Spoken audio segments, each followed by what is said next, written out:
শ্রীকৃষ্ণের স্বপ্ন আদেশের পর থেকে নদিয়ার ফুলিয়ায় শুরু হয় শ্রীকৃষ্ণের কুঞ্জমেলা। নদিয়ার ফুলিয়ার উমাপুর গ্রামে ৬৫ বছর ধরে চলে আসছে রাধাকৃষ্ণের কুঞ্জমেলা। যদিও এই মেলায় কোনো পুরোহিত রাধাকৃষ্ণের সেবায় নিয়োজিত নেই, ভক্তরা নিজেরাই রাধাকৃষ্ণকে পুজো করে, দেন ভোগ। তবে পুজো উদ্যোক্তারা জানিয়েছেন, বাংলাদেশে এই পুজো প্রথম প্রচলন হয়, তখন শ্রীকৃষ্ণের স্বপ্নাদেশে বৃন্দাবনের মতোই পুজো করার নিদান দেওয়া হয়।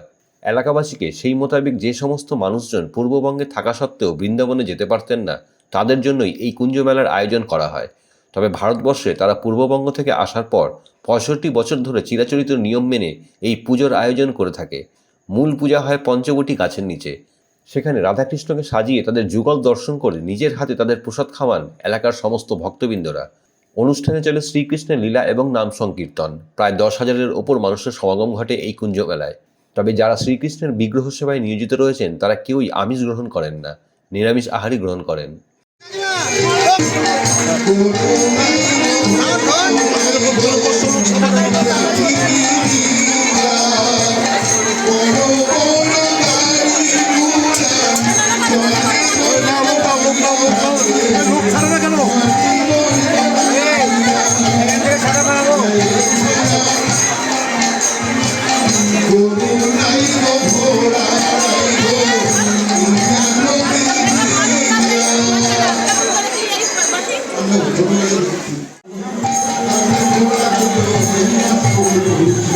তাড়াতাড়ি করুন।